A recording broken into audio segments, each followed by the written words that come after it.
Welcome to Convos for A Bubbly Life. I'm your host, Tiara, aka T, and I love to live a life that is bubbly, meaning an extraordinary life by your own design. On this podcast, we explore the journey of creating the life of our desires. So let's get to it. Today, I want to talk about recognizing our growth, recognizing the messages that are coming to us from the universe, God, source, whatever your belief structure is, from outside yourself. When we take the time to see the greatness in our world, the greatness in our own individual lives, when we understand that we are the center of our own universe and we get to perceive life as we so desire. We get to see the truths of our life if we so choose to do so. We get to release the chains of life and society and expectations if we choose to do so. We have so much power when we decide to accept it. So I've been setting this intention of all right, where to go with my business, where to go with my own personal growth. Who am I and what do I do? What do I provide to the world? And, I have people come up to me and tell me I'm a great singer. I have people come up to me and tell me how entertaining I am. I'm inspirational and, all of these things. And it's just okay, but what do I do with that? God, source, universe, highest self, what do I do with this? These are my natural talents. These are the things that I feel good doing. Where can I go from here? And the membership I know is going to be a safe space to house some of this exploration and growth and what I can provide. But also what has really been coming up lately, in addition to yes, I'm a leader. I know I'm a leader. I'm a mentor. I offer great advice to people and all sorts of things like that. But it came up this weekend, which I thought was kind of funny. One, back in the day, it was a Wednesday, by the way. No, back in the day, I used to be called Mama T. And you may have heard me talk about this before if you've been with me for a minute. But in high school, I was called Mama T. I'm not quite, I don't think there was one particular instance that made it a known or a thing. It just sort of happened. I would hang out with this particular group, and I hung out with our JROTC community group. I don't know. I'm what is the phrase? Company at school.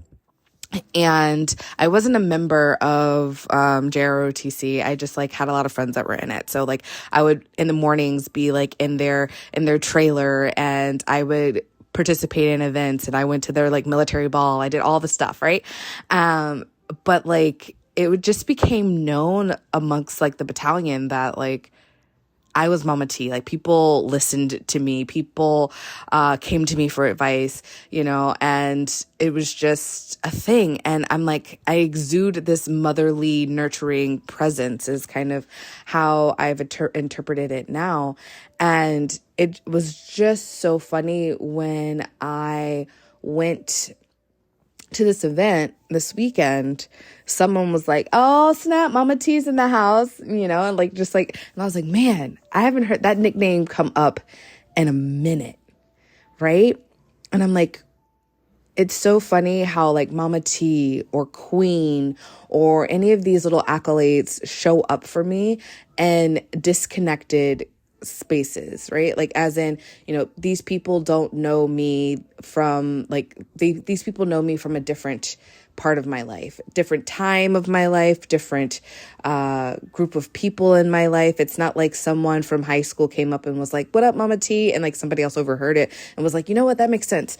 No, different people from different places and spaces bringing up the same thing. And it's okay, I hear you. All right, I have this nurturing, motherly spirit. Now, what do I do with this, right? And I think it ties into being a queen. What is a queen? A queen is someone who is a leader and a nurturer for an extensive amount of people, right? It's more than just the family unit. It is the community, right? So it's big, right? And so I'm like, all right, tying these two together.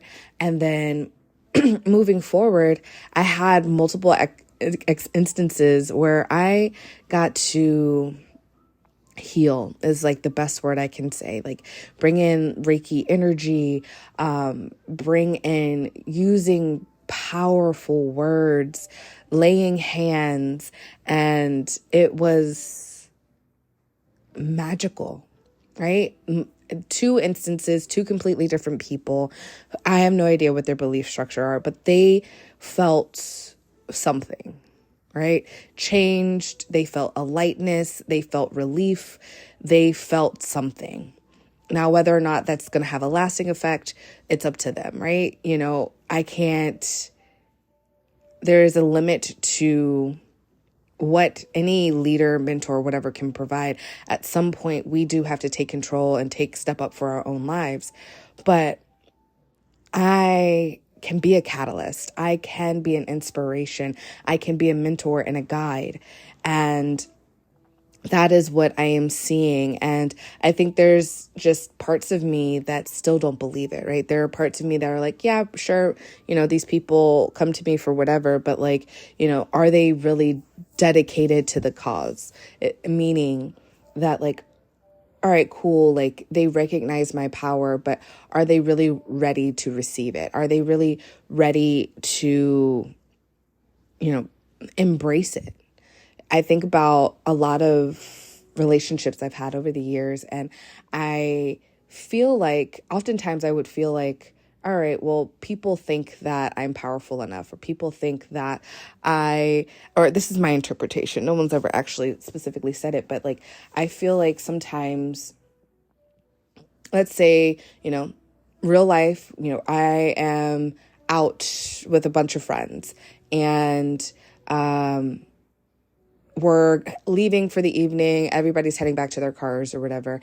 And they're like, oh, well, I need to walk so-and-so back to their car so they could be safe. But I get left by myself. So there's like one group goes everywhere, like one direction, and I go by myself in an opposite direction. And nobody thinks, oh, we left Tiara by herself. They think Tiara's got it. Tiara can handle it. No, nobody's going to mess with Tiara.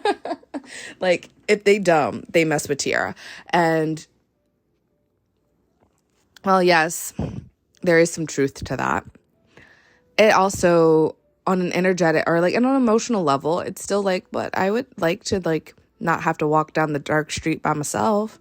You know, like there's still this, and in those instances, to me, I feel I bring up rejection. Rejection is what comes up to me. Like I'm not as important to these people as other people are, right? And I could interpret it as like, well, you know, they just see the other person as weak, and there's no right or wrong to either interpretation.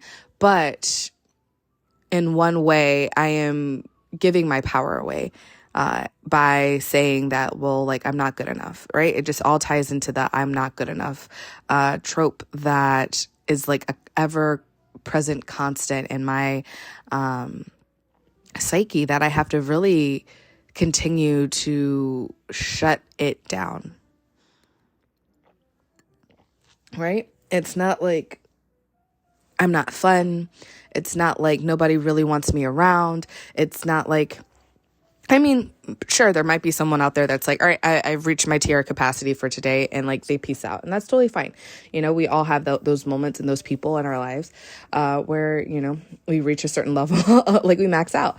And that's totally fine. But it's not like every single person in the entire world is faking wanting me around. And I think that realization and that understanding and that piece of the puzzle is part of where I have a disconnect in like business and what my magic is to provide to the world, and receiving the financial gain from providing it, right? so often I see it as like this cycle, right? I give, and I also need to like open the latch to receive back. Because in my mind, sometimes I feel like what I give is not worthy or not valuable enough, or someone else hasn't edified it, so therefore, no one else will believe that it, while they might get something out of it, like listening to this podcast, which is totally free, which is totally fine. But like, in addition to this, like, what else do I have to put? What other content do I have to make? What other, how else am I supposed to show up in the world and give of myself freely before, someone's going to sign up for a mentorship, before someone joins the membership, before all of these things? And part of it, I think, is, well, when am I going to invest in myself and the belief of my own self? When I think about all the people that I've invested in for their individual businesses, when they show up,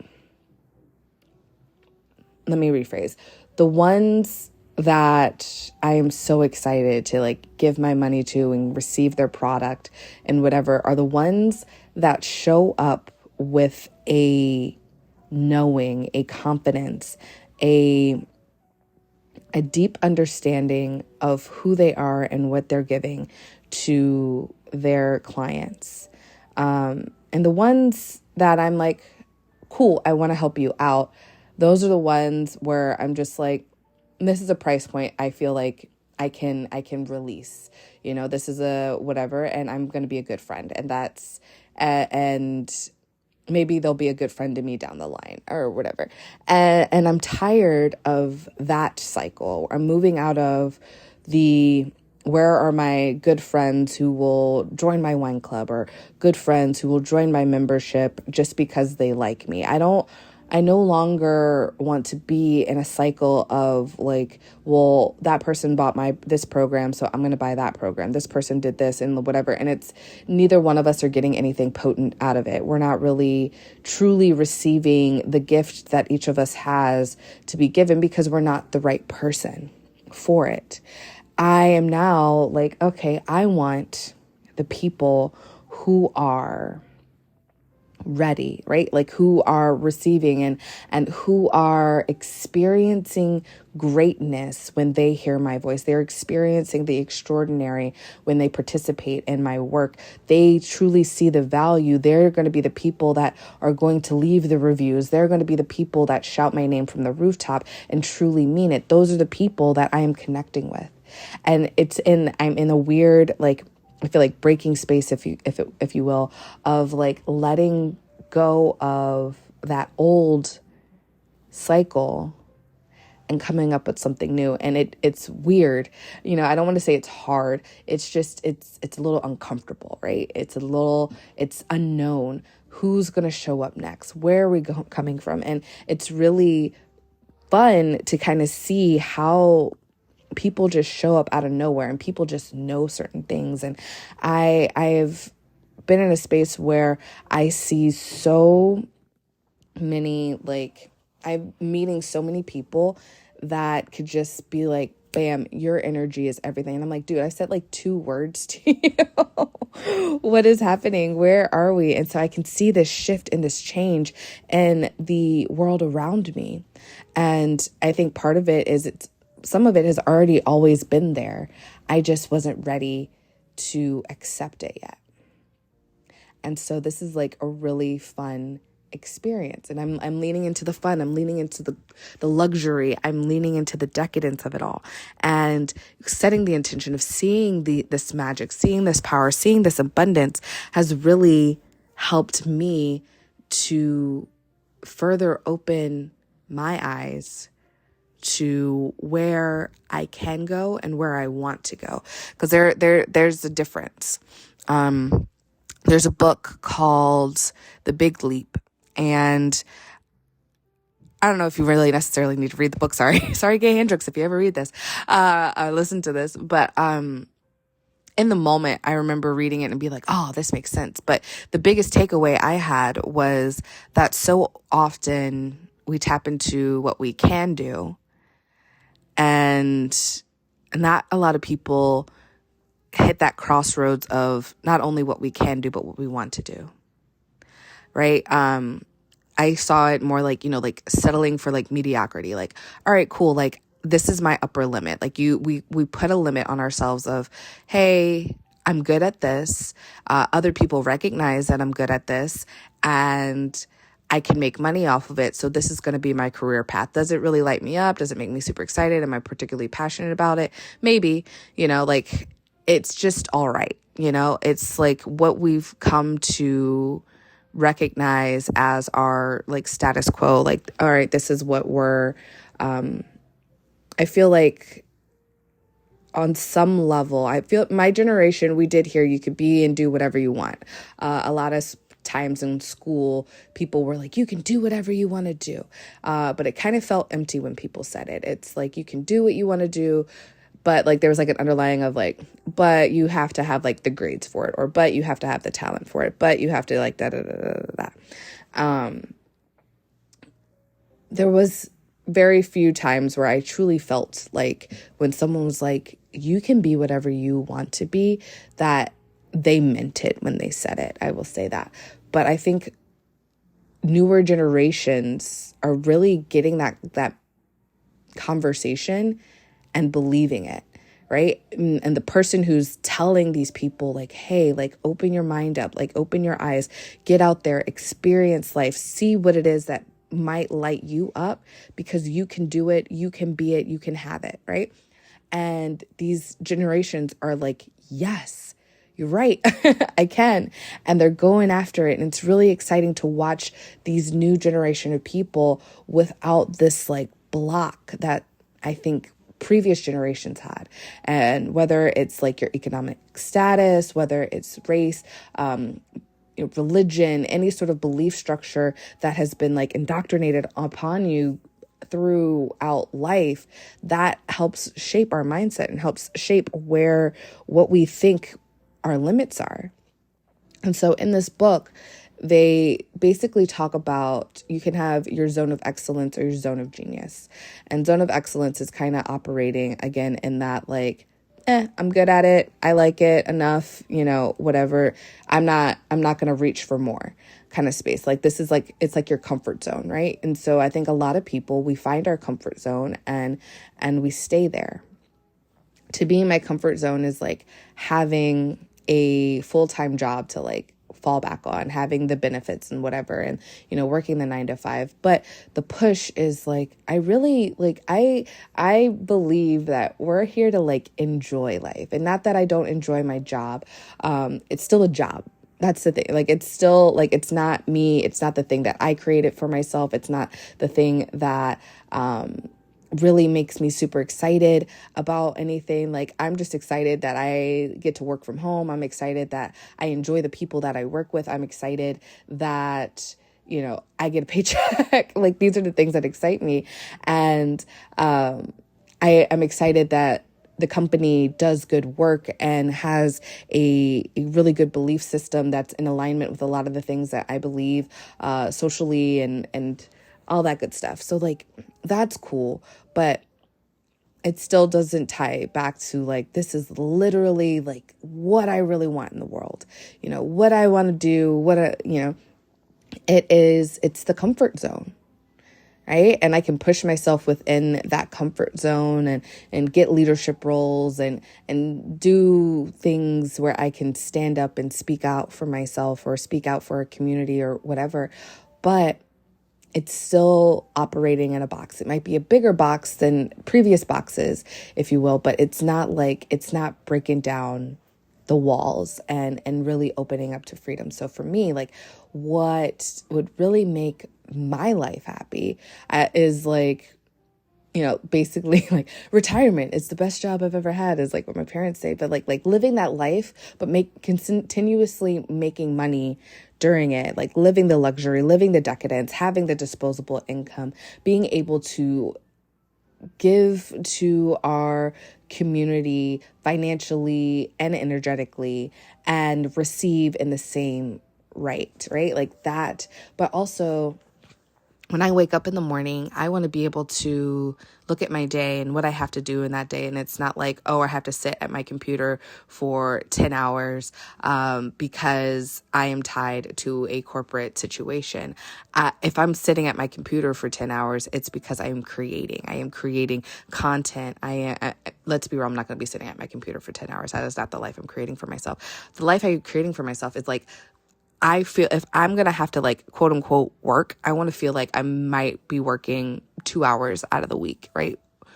If that, like if I'm showing up live, does it feel like work for me? Sometimes like to get there is like going to the gym, right? Like getting there sometimes is like, oh God, I have to do this thing. But then once you're in it, like it feels great. And I'm like super happy that I did it. Right. But at the end of the day, I only had to put in like an hour, 2 hours of it. And then, I have the rest of the day to sit by the beach, to talk to my friends, to have deep conversations, to drink wine, to, I don't know, watch Bridgerton, which I haven't watched yet. All the things. Right. So like I have the space and the freedom. The space and the freedom, that is the life I'm creating for myself. The space and the freedom to do what I want to do, even if it is take a nap at any given moment throughout my day. And in theory, I could do that. But what would the repercussions be? That's the thing. Like, I don't want to have to live up to anyone's expectation in order to survive or thrive. I am thriving in freedom. That's what a bubbly life looks like for me. So with that being said, I invite you to check out the A Bubbly Life membership. It's not going to fully launch until, is it Labor Day? What's the one in September? Labor Day. I was right. Labor Day is like when it's really going to be in full effect. I'm allowing it to grow and form in its own space, and it's going to be really exciting. But in between that time and this time, if you do go ahead and become an early adapter and sign up for the membership, we'll get one-on-one time with me on the months leading up to September. So look out for that. And then, of course, share this podcast, subscribe if you're not already subscribed, and live a bubbly life. Love you.